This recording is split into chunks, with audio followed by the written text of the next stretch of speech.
প্রিয় দর্শক আসসালামু আলাইকুম। প্রিয় দর্শক, আজকের আলোচনার বিষয় খুবই গুরুত্বপূর্ণ।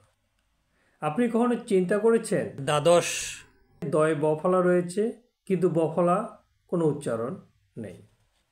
আবার উদ্বেলিত শব্দে দয়ে বফলা রয়েছে, এখানে বয়ের উচ্চারণ রয়েছে।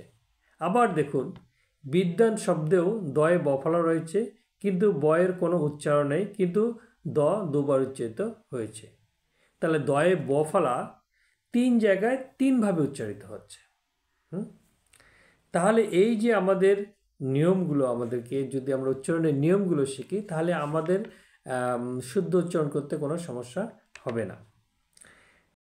দ্বাদশ তো উদ্বেলিত বিদ্বান তিনটি শব্দে দয়ে বফলা রয়েছে কিন্তু উচ্চারণ হচ্ছে আলাদা। কিন্তু কেন? এটি আজকে আমরা এখানে আলোচনা করব।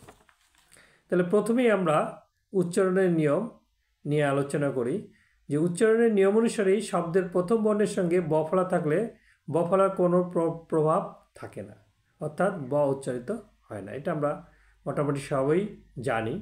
যেমন ধরুন স্বাধীন, স্বাদ, দ্বন্দ্ব, দ্বাদশ, ত্বক, জ্বালা, এই যে শব্দগুলো বললাম, এই প্রত্যেকটা শব্দের প্রথম বর্ণের সাথে বফলা রয়েছে, যার কারণে কিন্তু এই বফলার কিন্তু কোনো প্রভাব নেই। তাহলে আপনি শব্দের প্রথম বর্ণের সাথে যখন বফলা থাকবে আপনি নির্দ্বিধায় বফলা ব বর্ণটি বাদ দিয়ে উচ্চারণ করবে, তাহলেই শুদ্ধ উচ্চারণ হয়ে যাবে। এবার আসি পরের নিয়মে। বাংলা ভাষায় উপসর্গযোগে গঠিত শব্দে বফলা থাকলে ব বর্ণটি উচ্চারিত হয়। তাহলে এখানে কিন্তু একটা বলে দিচ্ছে যে উপসর্গযুক্ত, মানে শব্দটার আগে উপসর্গটা থাকতে হবে।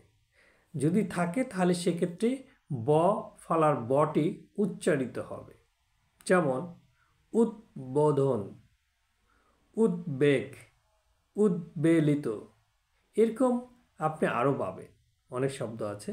তাহলে মূল কথা হচ্ছে যে উপসর্গটি থাকতে হবে, থাকলেই বফলাটি উচ্চারিত হবে। তাহলে এটি গেল 2 নম্বর নিয়ম। তাহলে আমরা এখানে পেলাম কি, উদ্বেলিত শব্দে থাকার কারণে ব টি উচ্চারিত হচ্ছে। এবার আমরা তৃতীয় নিয়মে আসি। শব্দের মাঝে বা শেষের বর্ণের সাথে বফলা থাকলে বফলার সংযুক্ত বর্ণটি দুবার উচ্চারিত হয়। তাহলে স্পষ্ট নিয়মটা কি, যে শব্দের মাঝে এবং শেষে যদি কোনো বর্ণের সাথে বফলা থাকে তাহলে সেই বর্ণটি কী হবে, দুবার উচ্চারিত হবে, কিন্তু কিন্তু উচ্চারিত হবে না। সেই বর্ণটি যে বর্ণের সাথে সংযুক্ত আছে সেই বর্ণটি দুবার উচ্চারিত হবে। যেমন বিশ্বাস, তাহলে এই যে তালবস্যের সাথে বফলা রয়েছে, এই জন্য শটা কি হচ্ছে, দুবার উচ্চারিত হচ্ছে বিশ্বাস। হ্যাঁ, তাহলে অনুরূপভাবে যদি আমরা বলি রাজত্ব, তারপরে পক্ক, কয়ের সাথে বফলা রয়েছে, এই জন্য এটা কি, পক্ক। বিদ্যান, তাহলে এখানে দয়ের সাথে বফলা রয়ে থাকার কারণে দটা দুবার উচ্চারিত হবে, বিদ্যান। তাহলে প্রিয় দর্শক, আশা করি আমাদের এই যে দয়ে বফলা তিনটি শব্দে তিনভাবে উচ্চারিত হচ্ছে, এটি উচ্চারণের নিয়মগুলো যদি আমরা জানি তাহলে কিন্তু শুদ্ধভাবে উচ্চারণ করতে পারবো। প্রথম শব্দে দয়ে বফলা ছিল, প্রথমে থাকার কারণে সেখানে বফলার কোনো প্রভাব ছিল না, সেখানে দ্বাদশ উচ্চারিত হয়েছে।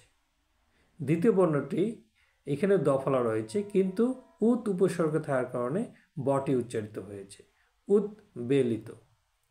আবার তৃতীয় শব্দে দয়ে বফলা রয়েছে কিন্তু এইখানে বফলা থাকার কারণে দটি দুবার উচ্চারিত হয়েছে, বিদ্যা।